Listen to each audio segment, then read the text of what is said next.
Welcome back everyone to another second stimulus check and second stimulus package update. Today is Monday, January 4th, and we are on the eve of an extremely consequential, critical night. This is the eve of Election Day for the Senate Georgia runoff races, and this will determine so much in regards to your stimulus check. And yes, that means a $2,000 stimulus check and the likelihood thereof. So in this video, I want to cover the latest discussions, the latest polls, what's at stake with the Georgia runoff races, clarify that for so many of our viewers, and of course any of the latest news. And if you have been enjoying my updates, if you have been enjoying my videos, go ahead and show your support by smashing that like button.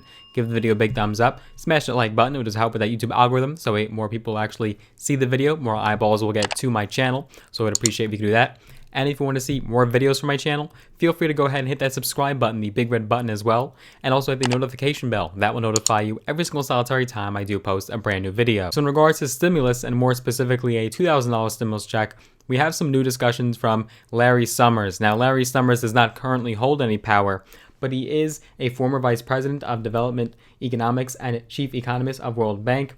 He was a senior U.S. Treasury Department official throughout President Clinton's administration, and he was a former director of the National Economic Council for President Obama, and he recently commented on Trump's push for $2,000 stimulus checks. He recently commented on that demand. He had said, quote, "It is far from clear what problem would be solved with universal checks reaching 94% of the population," of course referring to the $2,000 stimulus checks, which according to one estimate would benefit 94% of U.S. households. He explained that this is because it stands Americans have been maintaining disposable income levels that are 15% higher than it normally would be relative to the scale of the economy. Last week, Summers had referred to the possibility of a $2,000 stimulus check as a, quote, "pretty serious mistake." He went on to say, "There is no solution to the inequality or the macroeconomic distress associated with COVID that does not run dominantly through containing COVID and putting it in the rearview mirror, and that just needs to be the overwhelming priority for expenditures." And then John Taylor, a Stanford University economist, agreed with Summers, saying that the $2,000 check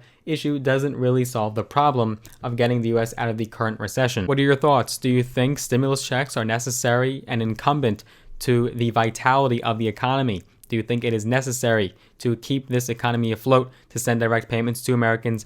Let me know your thoughts down below. So in regards to the Georgia runoff races, which will essentially determine the fate of your next stimulus check and package, because it is up to Congress. We will have Biden in the White House, but it is up to Congress to draft and create the next stimulus bill. So what's going on? What are the polls looking like? And what is at stake? Well, if you do live in Georgia, I fervently encourage you to vote, because Tuesday, tomorrow, the United States is poised to select two senators that will determine the fate of the Senate and whether or not Republicans or Democrats have control. And not only in regards to stimulus, but also the future of Joe Biden's presidency. What can he get done through the Congress? Could he reach across the aisle? He's notoriously supposed to be a good negotiator and compromiser, but it will be very tough for him to get a lot of legislation passed through Congress if he doesn't have that majority Democrat control. The Senate currently stands at 50 Republicans and 48 Democrats. If Republicans just take one of the seats, they maintain one of the seats, they will maintain control. If the Democrats are able to take both, then it's a 50-50 tie, and the Constitution grants the vice president, so that would be Kamala Harris, to break any ties. So that's how the Democrats would gain control if in fact it is a 50-50 tie. Now, why are we having this election? How did this come to fruition? Well, under Georgia rules in the Senate, a candidate has to win more than 50%, so a majority of the vote. Neither of the two candidates won more than 50%. They did get more votes, but neither of them won more than 50%. And that is why we are having these races. The Democrats already hold a majority in the House of Representatives, the lower chamber, so all they need now is the Senate, and they will have not only the House, the Senate, and also the White House. The incumbent senators are Kelly Loeffler and David Perdue, and their challengers are Jon Ossoff as well as Raphael Warnock. So this will be a very contentious race. It will not be a decisive victory. It will be a tight race, and we saw that play out on Election Day. If you need the proof, just look at Election Day when it was so close between Biden and Trump. In fact, just to compare, let's look at the polls leading up to Election Day of 2020. And then compare them with actually how the Joe Biden and Trump race played out. So if you look at the polls, they were a little bit all over the place in Georgia specifically. Some of the states had Biden leading decisively, and it would have been a decisive Biden victory. But when it came to Georgia, there were polls showing Trump up, some showing Biden up, and it really could have been anyone's race. For example, if we look at the Landmark Communications poll that came out on November 1st, that showed Trump up by 4, but then a poll that was conducted for the 30th of October to November 1st by AYTM showed Biden up by 4. Then you had a bunch of Biden wins here, showing Biden up by 9, 2, 1, 7, 2, Trump up by 3, according to Wick, a couple weeks before. Then you had Trump leading pretty good, 2, 2, 1 there from Insider Advantage, Atlas Intel, and Emerson College. Biden up by 1 by CCES, or the YouGov poll. And these are small polls, right? They're only polling, in some cases, a few hundred people or a few thousand, so it definitely was not an accurate representation of the entire state. And then if you compare that to the actual results of Georgia on Election Day 2020, or election week, because we didn't know the results until long after, it was a extremely tight race. Biden won by 0.2%. It was 2,473,633 to Trump's 49.3%, or 2,461,854. It was a toss-up. This could have went to anyone at some points during the evening, and then thereafter it had Trump up. Then finally, Biden was able to clinch the victory. So especially when it comes to the state of Georgia, you have to take the polls with a grain of salt. We truly have no idea. The betting odds don't know. The polls don't know. No one knows who's going to win. This will be a tight race, especially being you'll have a lower turnout.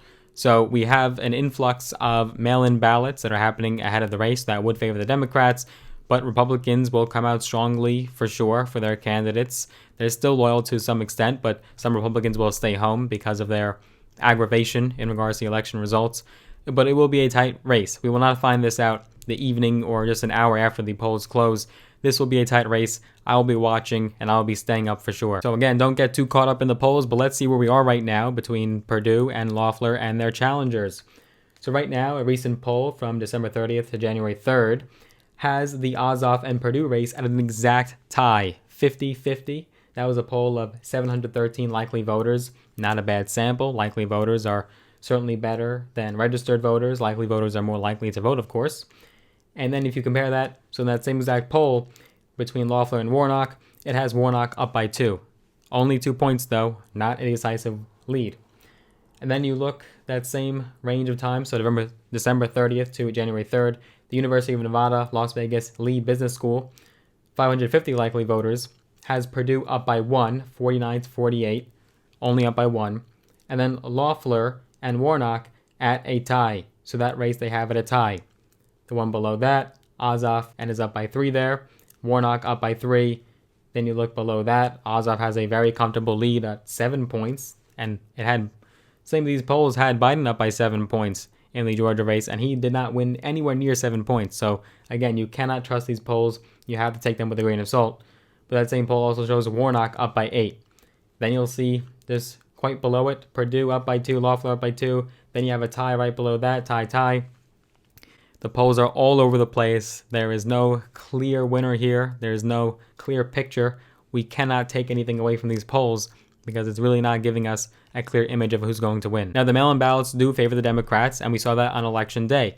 We saw the weeks leading up. We had unprecedented levels of mail-in ballots and ballots through the mail, but yet the Republicans still came out and made up a good majority of the remainder of the votes. Democrats were expecting a blue wave on Election Day 2020. That did not happen. They lost a few of their House seats, but still maintained the majority. They almost lost the Senate, and it wasn't an easy Biden win. Yes, he won quite comfortably electorally, but it was very close. And you see some of these states, Biden only won Georgia by 0.2%. It was not an easy Joe Biden victory in regards to some of the states and what the polls were showing before. If I were to make a prediction, even start to scratch the surface, I would say that it would be very tough for Democrats to scoop up both of these seats, not one, but both of these seats, because they would have to get out all the minorities from all the big cities once again. And in a subsequent race, not the main election day, it's going to be very hard to do that. It's going to be very hard to get that same turnout. Biden, Kamala Harris, other big Democratic lawmakers are out there campaigning, fighting for those votes to get those 2 Senate seats. Trump and his team is rallying around for their people, Perdue and Loeffler. So there is no shortage here of campaigning. This is a fight to the bitter end. Now, an interesting factor is, what about this phone call that was revealed with Trump and the Secretary of State of Georgia? Will this affect the race in any way? I don't think so. I think everyone has already made up their mind as the election is tomorrow. I don't think this will change anyone's mind about voting for Trump or not. If you were a Trump voter and you already thought there was election fraud, that's not going to change. You're going to continue to think there was election fraud. And if you're a Democrat and you want to get these 2 seats, that's not going to change either. In fact, this will only motivate you more to vote and go to the polls. So I don't think this phone call will change much. Most people had already made up their minds by the time this phone call came out. Let's make our predictions though. Who do you think is going to win? Do you think Democrats will take back both seats? Do you think they'll take back one, or Republicans will maintain both and they'll keep the majority? What do you think? Let me know down below in the comments. Let's make our predictions and we'll check back to see if we were right after election day. Again, we might not find out that evening. As we know, this can go on for hours or even days and weeks. So let me know. Make our predictions down below in the comments. I will be sure to update you guys either tomorrow around the afternoon or the evening, depending on when I can squeeze in a video for you. So be sure that you do check back here at this channel. A new video will be posted. And if you did enjoy this video, give it a big thumbs up, smash that like button. And if you want to be notified every single time I do post a brand new video, so that way you don't even have to check necessarily. You'll just get a notification right to your phone or your desktop. Hit that subscribe button, but hit that notification bell as well. That will notify you every single time I do post a brand new video. I look forward to seeing you in the next one.